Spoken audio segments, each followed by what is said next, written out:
abakunzi b'amahoro.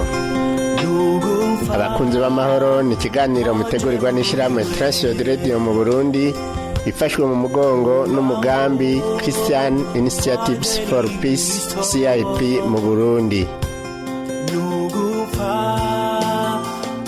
Kaze mu kiganiro abakunzi b'amahoro.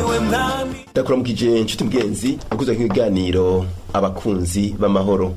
Uno munsi uri kumwe na Dasmani Kiza, kaba ndi kumwe n'umutumire hano Havyarimana Remy, asanzwe arongoye ikigo c'Ivyizigiro. Tukaba tuganire kwijambo cyaca rivuga ko umukristo akwiye kubaho akurikije akarorero ka Kristo. Umutumire wacu turabaramukije.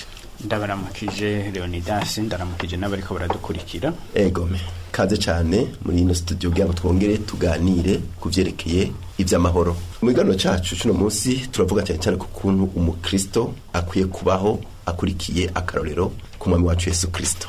Mwebwe nk'umukozi w'Imana, iyo umuntu avuze umukristo akavuga ko akurikije akarorero ka Yesu Kristo, ntangamarara y'iryo jambo mwarivuga kwiki? Murakoze cyane. Umukristo kubaho akurikije akarorero ka Yesu Kristo ni ikintu gikomeye, ariko kandi ni ngenderwako kuko nico Yesu Kristo nawe yasavye. Hanyuma abamwiganye canke abamukurikiye, aho ndavuga abigishwa biwe canke abandi bakozi b'Imana bamukurikiye, ushizemwo na Paulo, kuko hageze igihe nawe avuga ati munyigane kuko nanje nigana Kristo. Ikintu ca mbere no vuga nuko Yesu Kristo yakurikiza ubugombe bw'uwamutumye, ubugombe bwa se.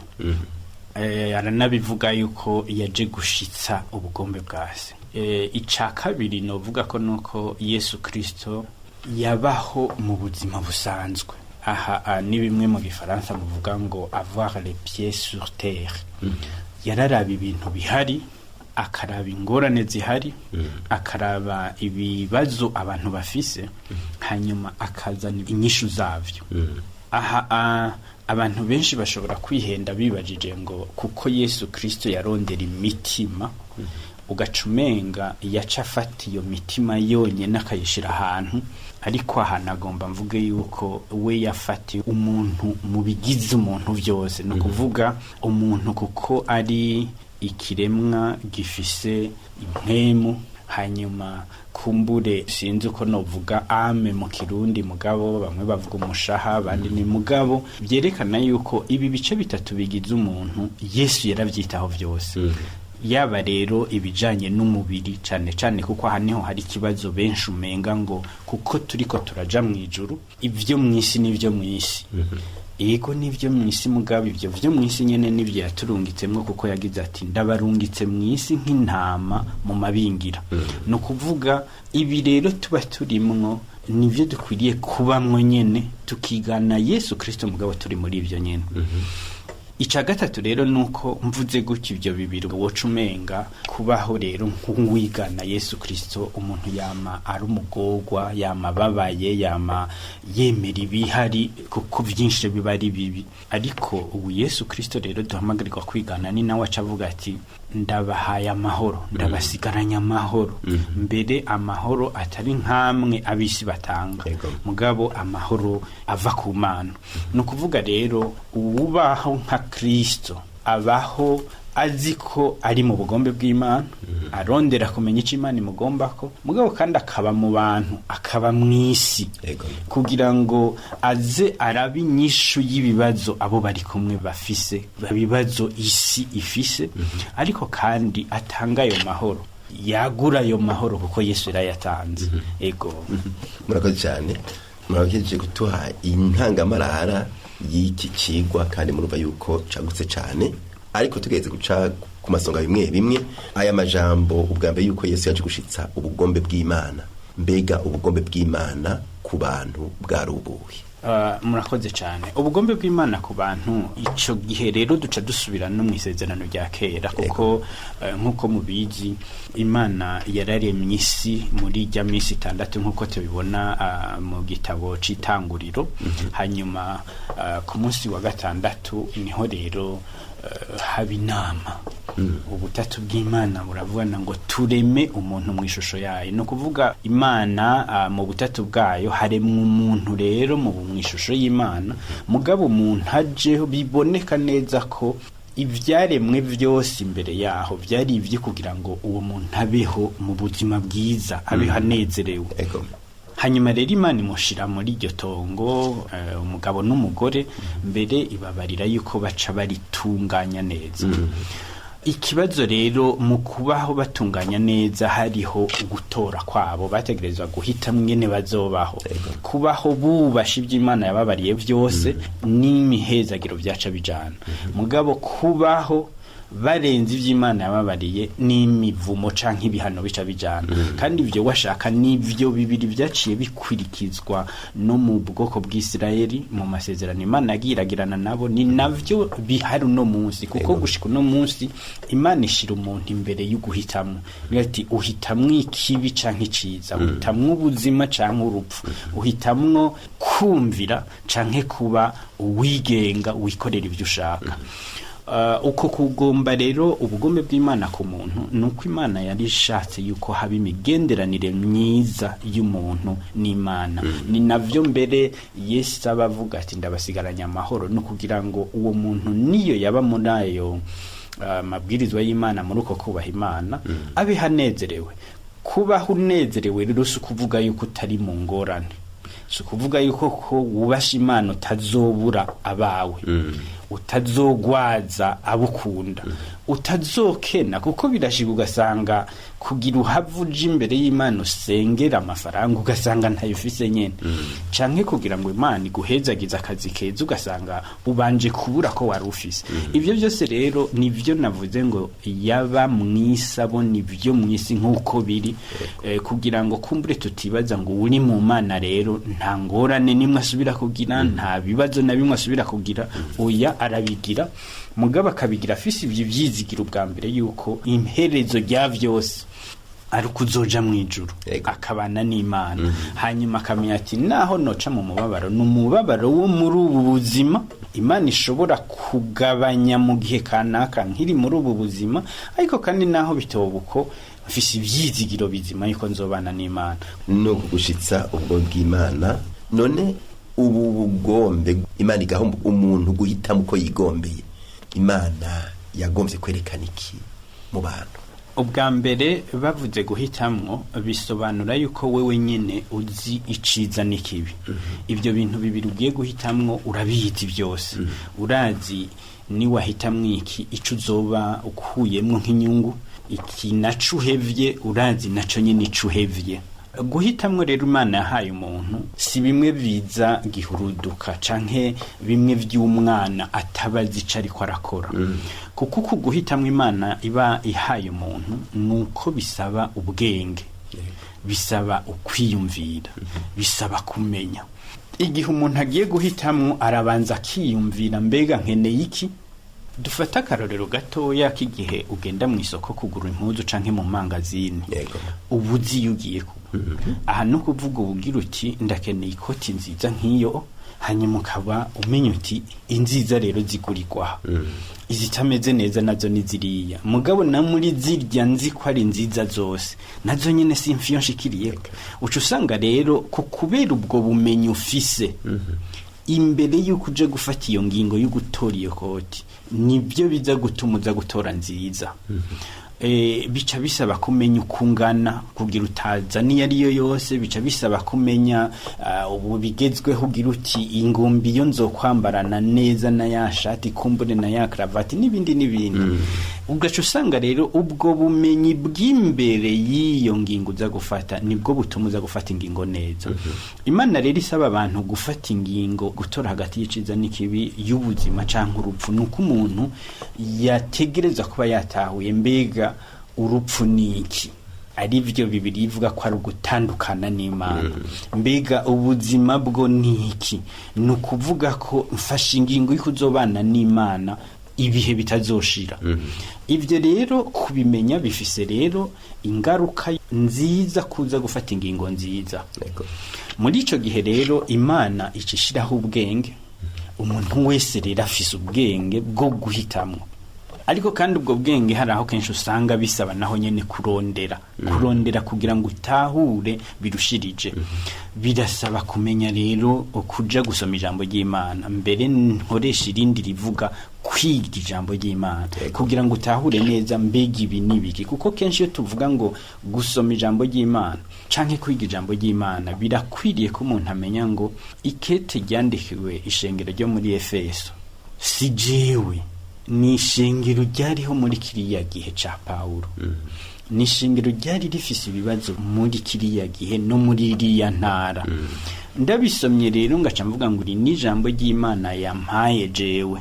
Hariho ivy'ubwo bumenyi bisabwa kumenya ngo bavuze iki mw'ishengero ryo muri Efeso casobanura ikico gihe.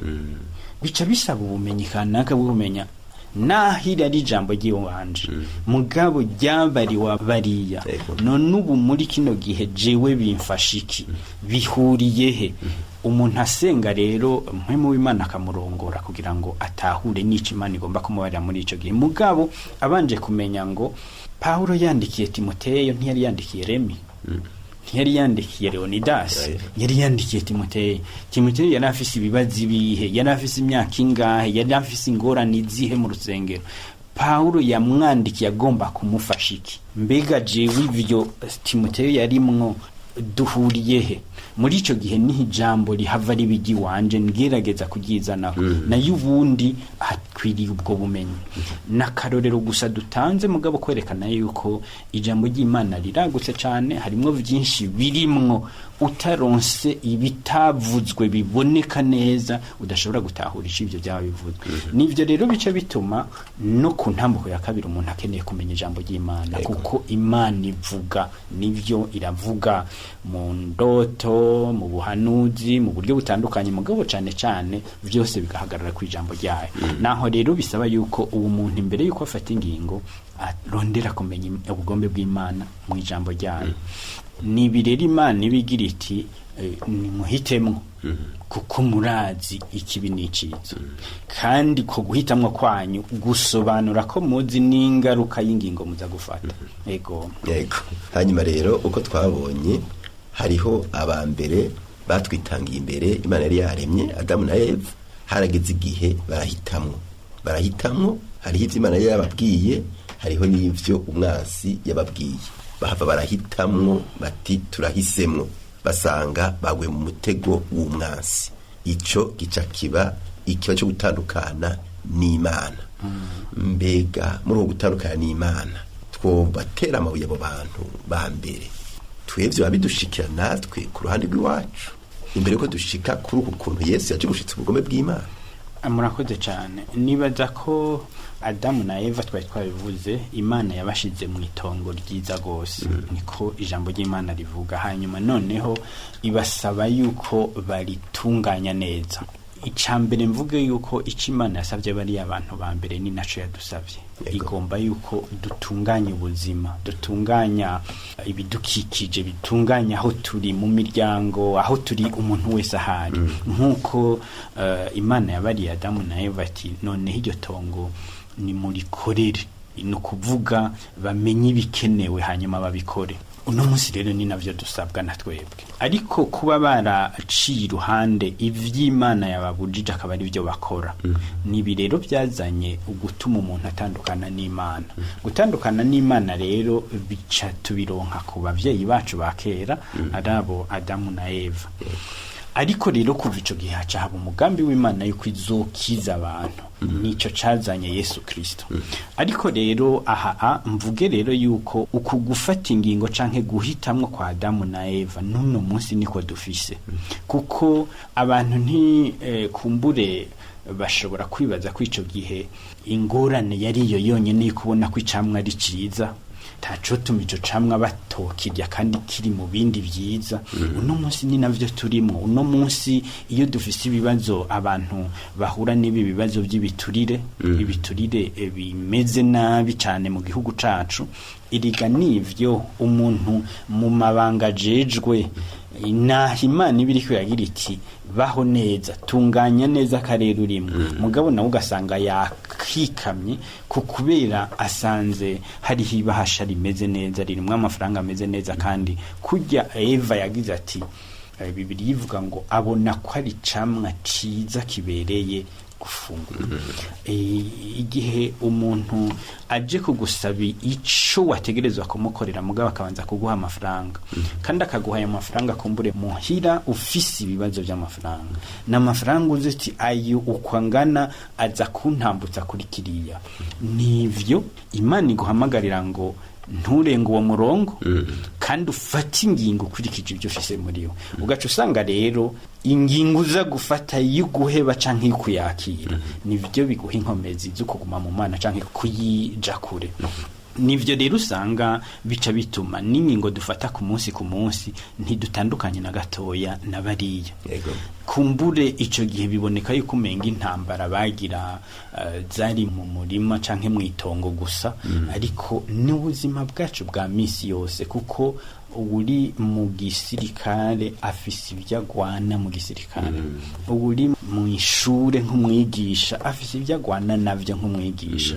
umunyeshure ariko ariga afise ivyagwana navyo nk'umunyeshure umuntu wese rero kugwega Imana imushikije kuno munsi atarayibajije gusa ngo vyazobejo canke ivyo yari hirya yejo ni Imana imubarira guma mu bugombe bwawe iciza nuko uwo Yesu Kristo yaje kugira ngo yongere kwegeranya umuntu n'Imana no munsi rero dufise ibakwe yuko uwemeye icaha asaba imbabazi akabari bari kubwo nyene ico nico rero gituma Imana iduhamagarira kugira bimwe twavuga kubona ibiri ruhande yacu nkuko twavuze dutangura ngo Yesu yabona ibintu ko biri avait les pieds sur terre natwe tubona ibintu ko biri niba twogomba kwigana Yesu twomenya ngo umuntu ataraja mu ijuru abaho mu mubiri usonza abaho mu mubiri urwara ni byiza rero ko dutegekanya ibyo byose kugira ngo bibinyishu ku buzima bwiwe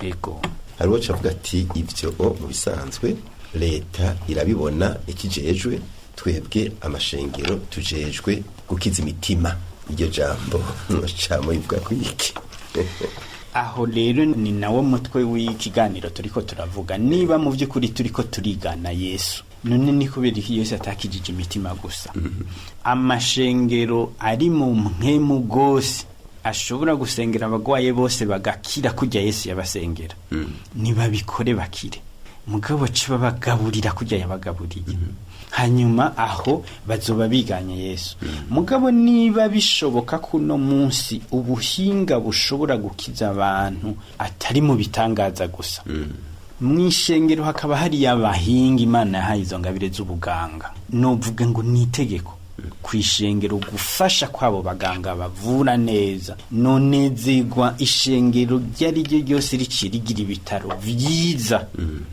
bavuriramwe abantu rikagira amashure meza no kuvuga yuko uvuze ngo leta irabikora woca wibaza mbega leta niki leta ni rujya gwego rwemereye kwishengero rikora mugabo ugiye kuraba none urwo gwego ninde n'umuntu umwe canke ni bangahe bashize ku mukono mugabo uwo nawe hariho ivyo mwasezeranye kugiye gukora kuko ico nibaza kenshi n'amashengero sinzi ko benshi batanabimenya nuko mu vyo baba biyemeje gukora nugufasha mwiterambere ry'igihugu iterambere rero si kuvuga abantu bakiza imitima gusa abo bantu hamwe bokira imitima gusa sinibaza ko vyoshika ko bonezerwa nabo nyene nko kwa Mungu basanze bose bambaye imishire y'impuzu canke batambaye urumva rero nuwo mutima utwara mu rusengero imbere y'Imana nawo nyene ntuwutwara wonyene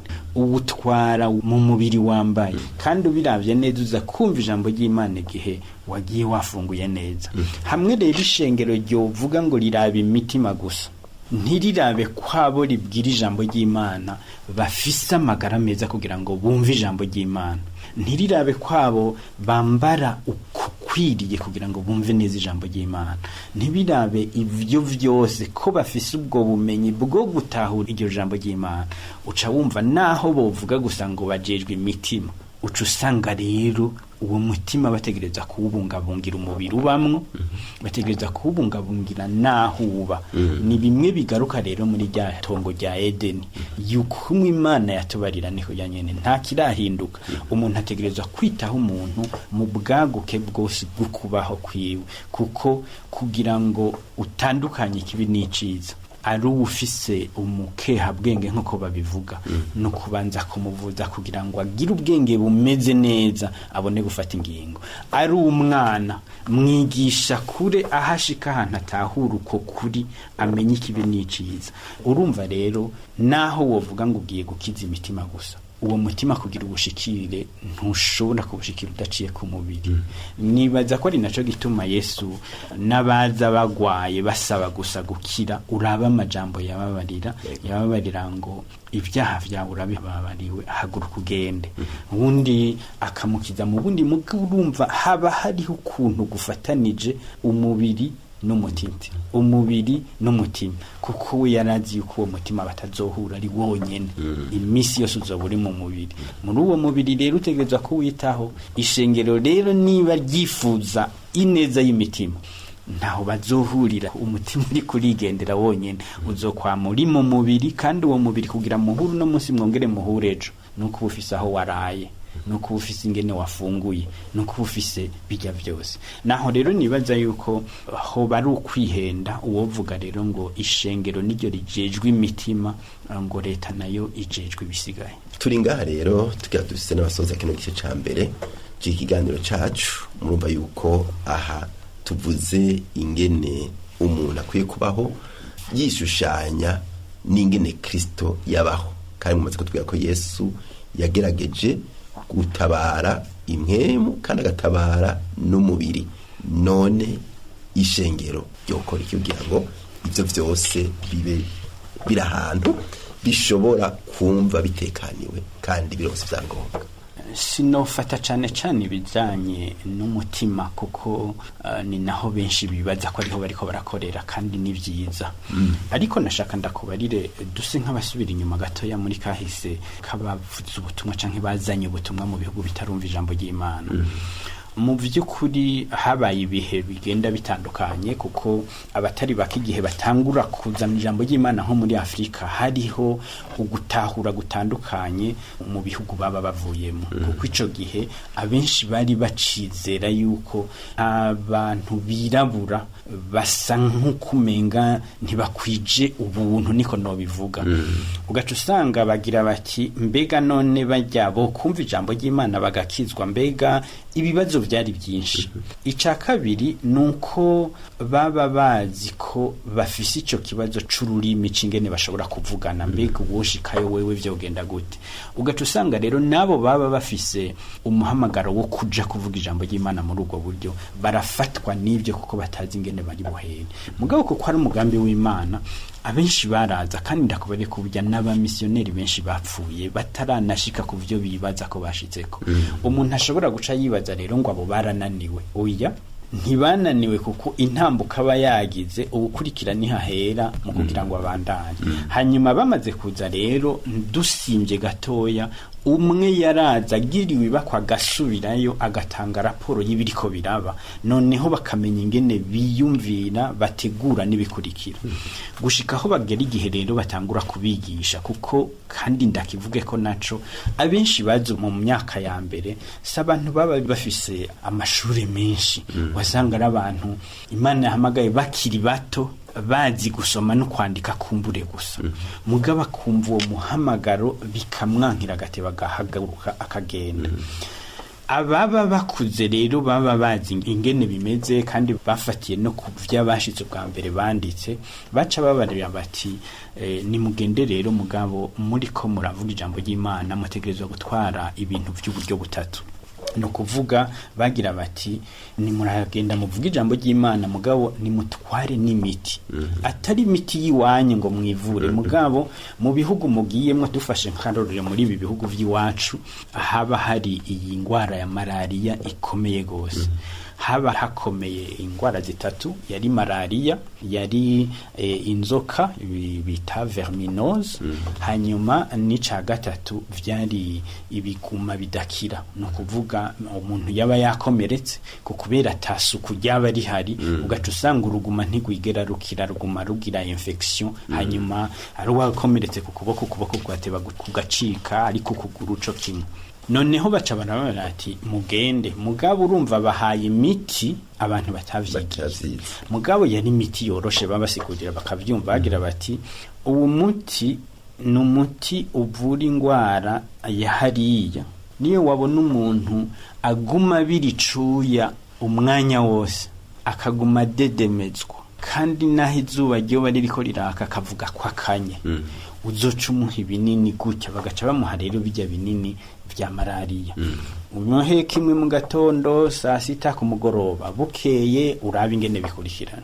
Umugwi wa kabiri n'abantu uzosanga imishatsi isukundi, mugabo kandi bakaguma bahaze naho yo kubera ko amaze kabiri atari, inda ikaguma ivyimvye, cane cane abakiri bato bajya n'ibintu bita inzoka, le verminose, uzomuha ibinini gutya. Ica gatatu vyari ivyo bijanye n'ibiguma, bagaca babarira bati ni wabona umuntu afise uruguma, uwoze, usiga isabuni, uhanagure neza, hanyuma uca usiga uwo muti irya bita mercurochrome, hanyuma uca ushirako pansement, haheze iminsi 2 canke 3 agaruke umusubiriremwo. Ivyo rero ni ibintu bakora, na cane cane kenshi batanavuga ubutumwa, kuko wumve ko bashitse ntiyacashika ngo muri ubwo mwanya ashitse ngo acamenye ururimi rw'ikirundi canke rw'igiswahili, byafata igihe kirekire kugira ngo azotebe avugane nawe. Mugabo ashitse akabona umuntu agwaye gutya, kumwe bamubarira, agaca muvura, akize niho rero baca bagira ati kijye gisigo cera kiravura. Ugaca usanga rero aba bantu barimo gucika amaguru baca babarira niyo bari, bagaca baza kwivuza. Aba bantu bari bamuri mu kwicwa n'inzoka, iyo bari bakavugana bakaza kwivuza. Na bamwe rero bagwaye malaria gutyo, bigaca bituma rero abantu babakundira ivyo bakora kurusha ivyo bababarira, kuko ntihaba haragera ko babasigurira ijambo ry'Imana neza. Abantu rero bagaca bazaho buke rero nawe akaba ariko ariga ururimi kugeza igihe azoshobora kuvugana nabo. Nashaka kukubarira ko ivyo cane cane ari byo vyatumye amashengero ya mbere akomera. Ntibakomera kukubera bamaze kumva ijambo ry'Imana mu ubwa mbere, mugabo bakomezwa n'ibikorwa bo bazanye ijambo ry'Imana bariko barakora. Aho rero ntaco tumuno munsi rero baca babihindura. Ico ni cyambere. Ica kabiri nuko rero uko nyene baba batanguye ivyo bisata navuze, nivyo byaca bivamwo, bimwe bikaba ivyo gusenga urusengero, ahandi bikaba ivyo kwigisha amashure, noneho akaba igisata cyo kuvura. Uravye mu Burundi no munsi nka hose, aho uzosanga imisiyoni, ivyo bita imisiyoni, ivyo bintu bitatu zobisangaho. Haba hariho ishure, haba hariho urusengero, haba hariho n'ivuriro. Ishengero rero niba rigomba kwigana na Kristo, bashake bigane nabo bazanye ijambo ry'Imana, babikora gutyo. Uca wumva rero yuko umutima niwo barondera, mugabo bakamenya ko batazowushikira neza badaciye ku mubiri wambarire uwo mutima. Ego. Murakoze cyane. Reka kino kiganiro tugarukirize ngaha, dushimira umutumire wacu yadufashije kugira ngo twiyumvire kuri iri jambo rivuga ko umukristo akwiye kubaho nk'uwo Kristo yabayeho. Kandi dushime na wewe wari duteze yompi, twizeye neza yuko wagize icyo wunguka, kandi nivyiza kuzokurikira igice gikurikira kugira ngo wumve indunduro y'iri jambo. Rero Imana ibahezagire mwese aho mutumbereye, Imana ibagirire neza. Ico cari ikiganiro abakunzi b'amahoro, mutegurirwa n'ishirahamwe TWR Radio mu Burundi, ifashwe mu mugongo n'umugambi CIP mu Burundi. Ukaba nawe ugomba kutubaza cyangwa kutwunganira, ushobora kutwandikira cyangwa ukadutelefona wanditse ukoresha agasanduku ka posta 1140 i Bujumbura, canke email twrburundi@gmail.com, canke naho ukatwandikira ubutumwa bugufi kuri telefone ngendanwa inomero 79 387 199. Iyo telefone urashobora no kuyitwandikirako kuri WhatsApp. Mu masaha y'akazi urashobora kudutelefona kuri 22 24 26 57. Tukaba tukwikibanuye naho ubutaha.